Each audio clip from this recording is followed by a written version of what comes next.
AP deputy CM Pawan Kalyan పై హైదరాబాద్ లో case. Janasena party అధినేత ఆంధ్రప్రదేశ్ ఉప ముఖ్యమంత్రి పవన్ కళ్యాణ్ పై చర్యలు తీసుకోవాలని హైదరాబాద్ పోలీస్ కమిషనర్ కు ఎంఐఎం నేత ముబాషిర్ ఫిర్యాదు చేశారు. ఈ మేరకు సోషల్ మీడియా వేదికగా నగర పోలీస్ కమిషనర్ సివి ఆనంద్ కు ఎక్స్ లో పెట్టారు. హైదరాబాద్ లోని ఓల్డ్ సిటీ వాసులు భారతీయ సంస్కృతిని విమర్శిస్తారు అంటూ పవన్ కళ్యాణ్ వ్యాఖ్యలు చేయడం కరెక్ట్ కాదు. తమను అవమానించేలా కామెంట్స్ చేసినందుకు ఆయనపై కేసు నమోదు చేయాలని కంప్లైంట్ చేశారు. Deputy CM Pawan Kalyan NDA కూటమి తరఫున మహారాష్ట్రలో నిర్వహించిన ఎన్నికల ప్రచారంలో పాల్గొన్నారు. ఈ సందర్భంగా మాట్లాడుతూ హైదరాబాద్ లో ఉండే కొందరు నేతలు, పోలీసులు 15 నిమిషాల పాటు కళ్ళు మూసుకుంటే హిందువులకు మేమేంటో చూపిస్తామని అంటారు. మనకిలాంటి ప్రభుత్వాలు వద్దని, ఎన్నికల్లో విడిపోయి బలహీనపడదామా లేకపోతే కలిసి బలంగా నిలబడదామా అని పవన్ కళ్యాణ్ అన్నారు. విడిపోయి హిందువుల అస్తిత్వాన్ని ప్రమాదంలోకి నెట్టేద్దామా లేకపోతే కలిసి బంగారు భవిష్యత్తును నిర్మించుకుందామని పవన్ కళ్యాణ్ ప్రశ్నించారు.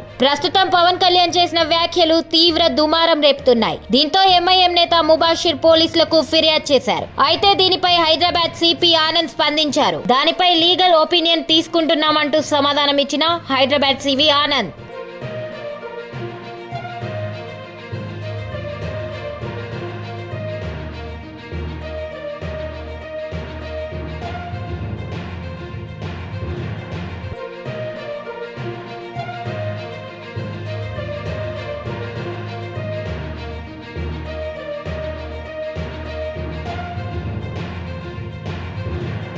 AP deputy CM Pawan Kalyan పై హైదరాబాద్ లో కేసు. జనసేన పార్టీ అధినేత ఆంధ్రప్రదేశ్ ఉప ముఖ్యమంత్రి పవన్ కళ్యాణ్ పై చర్యలు తీసుకోవాలని హైదరాబాద్ పోలీస్ కమిషనర్ కు ఎంఐఎం నేత ముబాషిర్ ఫిర్యాదు చేశారు. ఈ మేరకు సోషల్ మీడియా వేదికగా నగర పోలీస్ కమిషనర్ సివి ఆనంద్ కు ఎక్స్ లో పెట్టారు. హైదరాబాద్ లోని ఓల్డ్ సిటీ వాసులు భారతీయ సంస్కృతిని విమర్శిస్తారు అంటూ పవన్ కళ్యాణ్ వ్యాఖ్యలు చేయడం కరెక్ట్ కాదు. తమను అవమానించేలా కామెంట్స్ చేసినందుకు ఆయనపై కేసు నమోదు చేయాలని కంప్లైంట్ చేశారు. Deputy CM Pawan Kalyan NDA కూటమి తరఫున మహారాష్ట్రలో నిర్వహించిన ఎన్నికల ప్రచారంలో పాల్గొన్నారు. ఈ సందర్భంగా మాట్లాడుతూ హైదరాబాద్ లో ఉండే కొందరు నేతలు, పోలీసులు 15 నిమిషాల పాటు కళ్ళు మూసుకుంటే హిందువులకు మేమేంటో చూపిస్తామని అంటారు. మనకిలాంటి ప్రభుత్వాలు వద్దని, ఎన్నికల్లో విడిపోయి బలహీనపడదామా లేకపోతే కలిసి బలంగా నిలబడదామా అని పవన్ కళ్యాణ్ అన్నారు. విడిపోయి హిందువుల అస్తిత్వాన్ని ప్రమాదంలోకి నెట్టేద్దామా లేకపోతే కలిసి బంగారు భవిష్యత్తును నిర్మించుకుందామని పవన్ కళ్యాణ్ ప్రశ్నించారు. ప్రస్తుతం పవన్ కళ్యాణ్ చేసిన వ్యాఖ్యలు తీవ్ర దుమారం రేపుతున్నాయి. దీంతో ఎంఐఎం నేత ముబాషిర్ పోలీసులకు ఫిర్యాదు చేశారు. అయితే దీనిపై హైదరాబాద్ సిపి ఆనంద్ స్పందించారు. దానిపై లీగల్ ఒపీనియన్ తీసుకుంటున్నామంటూ సమాధానం ఇచ్చిన హైదరాబాద్ సివి ఆనంద్,